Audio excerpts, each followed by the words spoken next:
It is always difficult to, not difficult, but a bit hard to have the last one, because no matter what sort of topic you are talking about, people usually are checking their watch and they would like to go home soon. And especially I was smart enough to pick up such a topic, which is something we should talk about, and it's a really big issue, because in many of the presentations we mentioned that we need to change. We have to do it differently. There should be better communication between the FCI and animal welfare organizations.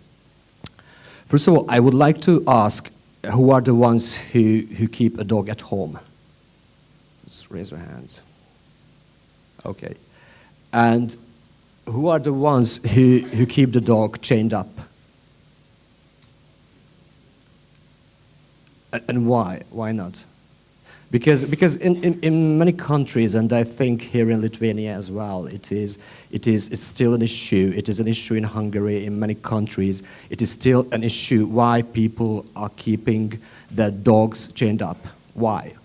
Why are they doing that? Are they evil? Are they bad people? Do they want to harm the dog?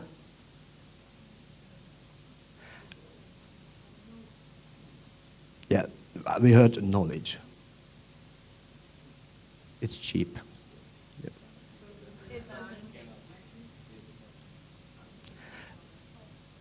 And another question, who are the ones who are keeping dogs at home like this? Who are the ones? I mean the whole concept, just to dress up a dog like this and to use a dog like that, because it is somehow the opposite. When you say that, okay, I keep my dog chained up at the ground, and meanwhile I will have another dog, and I keep a dog absolutely a different way. And have you ever tried to put a comment on any of these posts on Facebook that it is, excuse me, it's a bit too much, this is a dog, not a child, and you shouldn't treat a dog like a child? What will be the reaction, and what the majority of the reactions are about? It's about that, oh, you are yawning again and always complaining, nothing is good enough for you because this dog has a happy life and it gets everything and it is treated well. And this mentality usually gets to the following thing. I don't know if you see this. It is a Chihuahua in a solarium. It is yes, let's go closer if you want. It is in Hungarian. I made a draft translation. This post went through the internet 2 or 3 weeks ago in Hungary, and it says that this dog named Prince is getting ready for summer. Okay, he is tanned based on the color as well, and it's a bit hot for the dog, but he agreed it is the very best thing in life of a dog to be really close to mom, and mom with a capital letter, and you can see in the original text hearts and paws, and it is so cute, isn't it? So, is it working? Okay. So why I'm talking about this? These are our current situations about how we keep dogs, how we think about dogs. And if you take a look at many animal welfare problems, and the animal welfare problems, I mean not just abusing dogs and health problems, but neglection or undertreated dogs with certain problems. When you have a really fat dog because you love your dog so much that you don't care about the health. There are so many such problems, and there is one basic point we always should remember, that these problems, what you see, what animal welfare activists have to face, and some of these are put into the boots of breeders or everyday people or whatever, these are the consequences of human behavior, human decision making, and I will link them together because decision making is a complex process in your personality, in your mind, which leads to a behavior or not. Maybe I won't react. This is a decision as well, that I won't behave. I won't give any reaction. And if you say that okay, if I find a tortured dog on the street, it is probably caused by the human, not the dog has some sort of self-destructive traits and went out pubbing or taken drugs or caused any sort of harm to itself, then I should do something with the people. I should change the mentality, how people think about dogs, how they keep dogs, how the first question, if you need to keep a dog at all, if you are able to keep a dog at all, why to keep a dog? I don't know the situation here. In Hungary, the population is around 10 million, and the number of dogs, the registered number of dogs are between 10,000 and 15,000 annually. And meanwhile, there are around 2-3 million dogs in the country. So why people are keeping so many dogs in the country while shelters are full? And what is the answer? Because I love dogs, that's why I will keep dogs. And the same occurs when we are talking about those puppies you can buy on the internet, and recently you can change. So if you have an old bicycle and you would like to have a cheap Chihuahua, you can trade them on Facebook. And people say that I have the right to keep a cheap dog just because I love dogs. And then comes the question if they really like dogs at all. And we could put many situations, questions, problems here about anything about dogs. Why someone would like to keep a husky in a block of flats? Okay, because probably he has some sort of problems with his masculinity, and Jon Snow in Game of Thrones is such a macho, and I would like to be like him. So there are so many problems, so many patterns in the life, which depends on why do we think or how we make a decision. And it is important to know that how we make these decisions, how we decide that, okay, I go to the solarium and I will take my Chihuahua with me because it will make my dog so happy. And it is important to know that we all have patterns, behavioral patterns inside of us which are in autopilot mode. In case someone starts to have an argument with me, I exactly know how to react, what sort of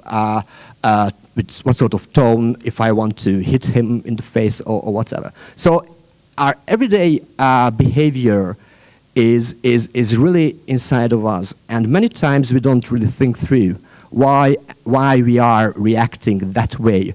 When I buy a dog, because in the previous presentations we heard that in many cases people don't really check on the breed.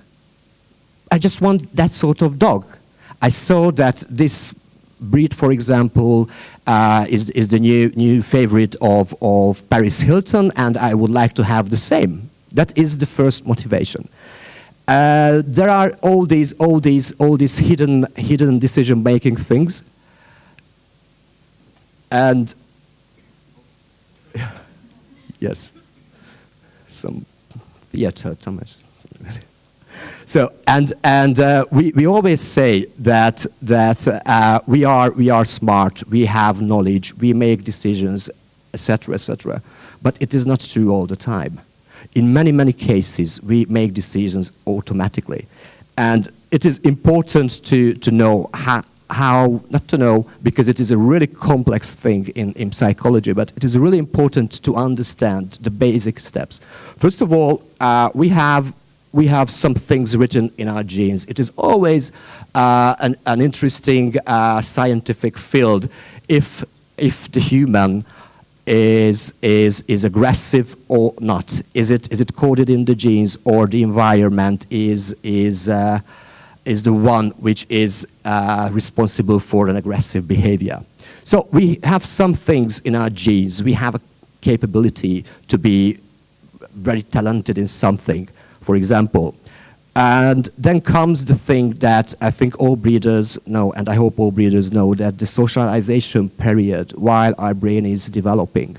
If my mother had decided to put me into the basement because, for example, I was an ugly kid and she didn't want to threaten the neighbors with my presence, then I would have not socialized with people, and all the skills I had in my genes wouldn't come up really. So environment is really important. It defines many things in the early ages, and then we start to learn from the environment. We learn from the close family. After we learn from the friends, we learn from schoolmates. We start to work. We learn what are the socially accepted behavior, what to do when you go to the cinema, how to behave if you go to a restaurant, what to do if someone causes harm to you. Will you forget about that person, or do you want to take revenge and you say that, okay, I am going to kill that person? That's how it works. That's how it works. How you react to a certain thing. And one thing is really important, that our behavior is always developing, either into a positive or a negative direction. And human personality is always changing. We can always master new knowledge, and it is true about behavior. One thing is really important if we are talking about behavior. We are social animals, if I can say so. We have an evolutionary heritage coded in our genes that we can't really get on with life on our own. Just think back some 1,000 years ago when we were not urbanized and we were living out in the wild, and the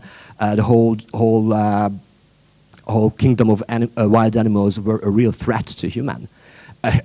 One person could not really get on well in the world, and that's why we need to fit into the society, and for many other reasons as well, and to fit in, not to be excluded from the society. We want to behave, to be accepted, not to stay alone.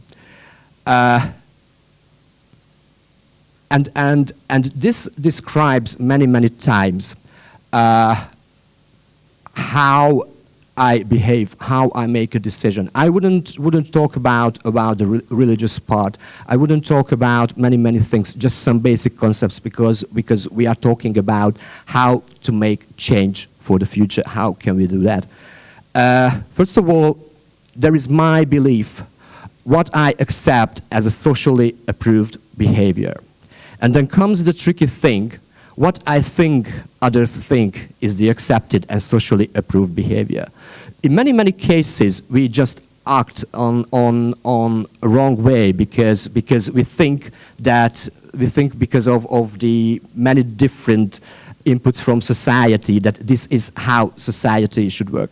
In many countries, especially in Africa and some parts of India, where there are really serious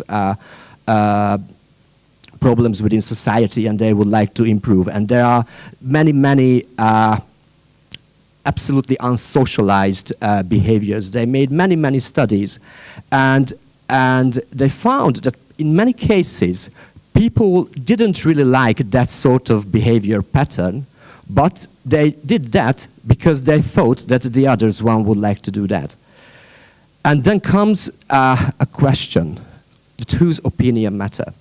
And here comes the point and the part where many problems start to occur. And I'm really happy that after the previous presentation, Sean mentioned the differences between cultures and nations, because there are many aspects in case of human behavior which is based on that, and when you want to interfere the problems of other countries or other nations or other group of people, for example, you want to say the animal welfare activists that, oh, you are just bored at home, why don't you do something? And when the animal welfare activists say that the breeders are only interested in making profit, we hear this all the time. It leads nowhere. It was mentioned by Christopher Habig before that PR can only be positive. You can't really interfere into another group of society saying that, oh, excuse me, you are an idiot, and you have to say that, and I would like you to act differently, because that is not how it works. So it is always important how you can change this sort of system, which is about what is the accepted behavior and how you should behave. And here we come to the topic of the conference. Why educational campaigns are important? Because you have to do the society that sort of behavior is not good. And it takes time. It doesn't take one Facebook post that you put that if you keep your dog on chains, you are an idiot. Full stop. I did everything. I really can't do anything because I wrote it on Facebook, and people are so stupid and so evil that, okay, they read this message, but they didn't want to change their behavior. That's not how it works. And this thing I always hear.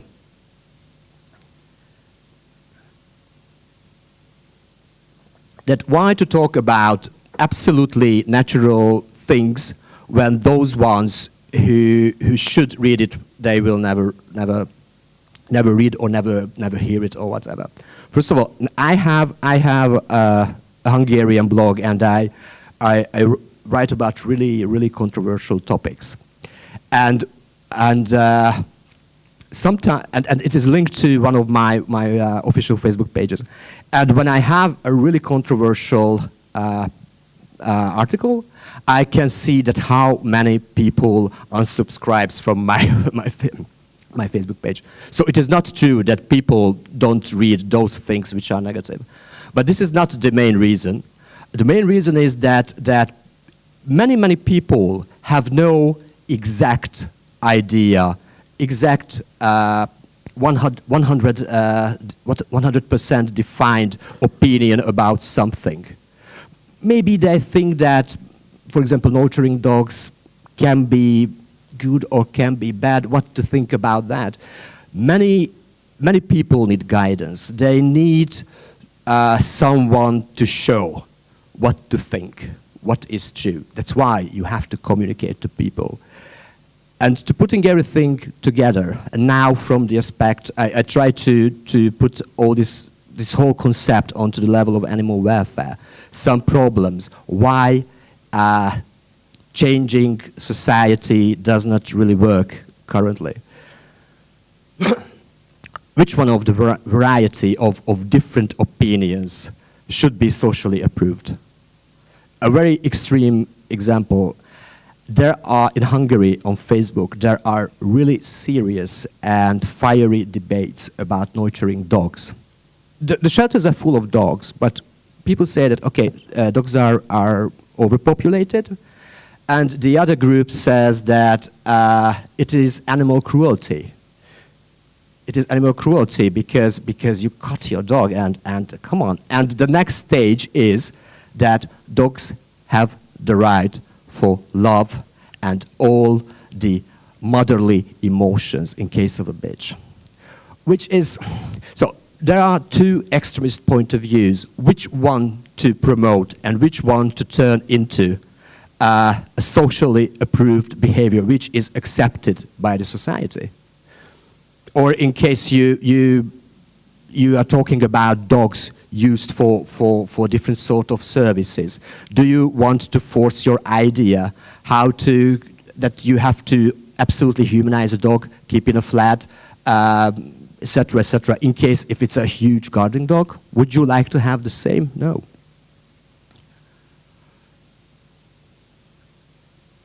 And in case of some animal welfare organizations, when they are running campaigns, it is mostly about complaining. It is mostly about complaining or just trying to solve already existing problems and not really realizing that without educational campaigns, without positively talking to people, it will never change at all in the future.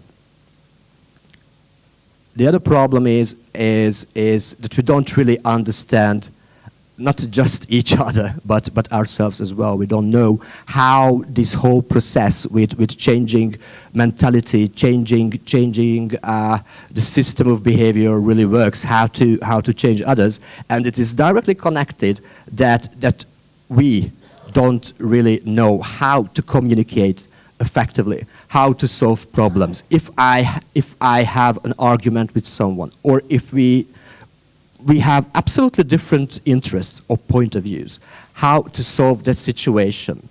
And if you see many times, I got into situations when face to face we really liked each other, until the moment when one of us got home or got on Facebook and started to talk absolutely differently, because it is easier.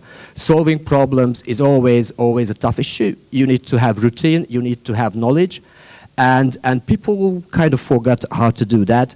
And then comes the other thing that in many cases, especially in animal welfare, aggressive communication from animal welfare organizations happens many times. In case the vegan campaign is really popular for many reasons, and in case someone telling me, not directly, but I saw it on Facebook or in the telly or in the magazine, that if you eat meat, then you are an idiot, and you should be butchered as well, like the animals, because you are the same. It happens. It happens. There was a guy I think he's from the UK. He went to an Australian show, and there was such a fight. Okay, it was good for the propaganda and for the campaign because it was in the news. People were talking about this, but come on. After this message, they will never convince me to start to think about not eating meat, because this is not the way how to influence people. First you say that you are an idiot, and after that, listen to me. It's not really working, and this aggressive tone, this attacking tone, is happening all the time, sadly, and without any result at all. And the other my favorite thing, when people say that okay, we have this problem, what is the solution? We need stricter regulations. It's not really working, because if human personality and human behavior could be regulated by law, probably we wouldn't have any need for prisons, for police or whatever. Everyone would following the things, and no murders, no thefts, no crimes would have been happened. But this is not the truth. This is not the truth. There are certain things that can be legislated, but you can never say that, okay, I have a problem, what to do, write it down in the law, and from tomorrow we wake up in an absolutely different world and everything will operate differently. This is not true at all.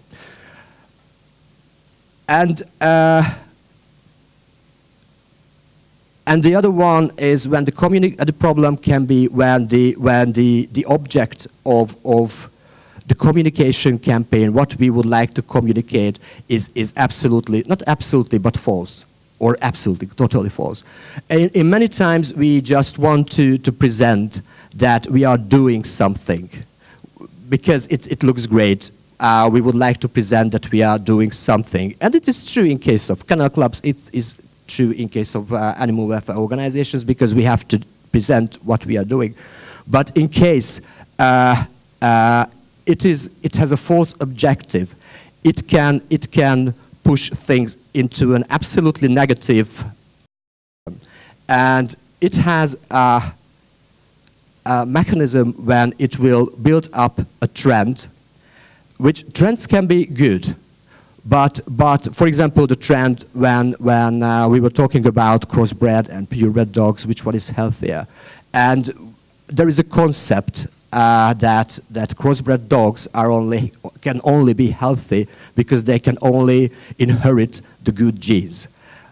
And no one can really describe what good genes really mean, and who knows genetics knows exactly it's something which is not really true, and nothing to do with genetics. But it was a sort of trend to use this, to talk about this. And the other problem with trends that we talk, especially on Facebook for social improvement. Oh, I would do this and I would do that, and we should do this and do that because it is the best for animal welfare and we can improve.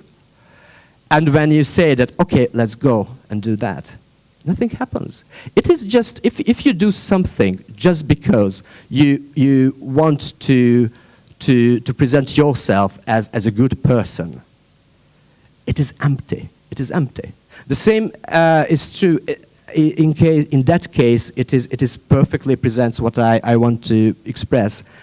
That it is a common phenomenon when people go to shelters to adopt a dog, and in 2-3 days they bring the dog back. Why? Because okay, it has behavioral issues, you have to spend money on it, and it's not just like taking a selfie, putting on Facebook that look, what a nice guy I am, that I adopted a dog from the shelter, and collecting all the reactions from people, because many people just see this. It is a trend to adopt dogs, for example, and it is not a problem to adopt dogs. The problem is that people have no real idea what it takes to adopt a dog which went through a really, really depressive period in the life. I know some people who only had dogs from shelters, and they're absolutely aware that it is a tough issue. It is not just about taking a dog home and feeling myself as a very good person. And to summing up everything, you always have to remember when we are talking about animal welfare issues and problems that okay, running different sort of educational campaigns, it is not something which is that visible.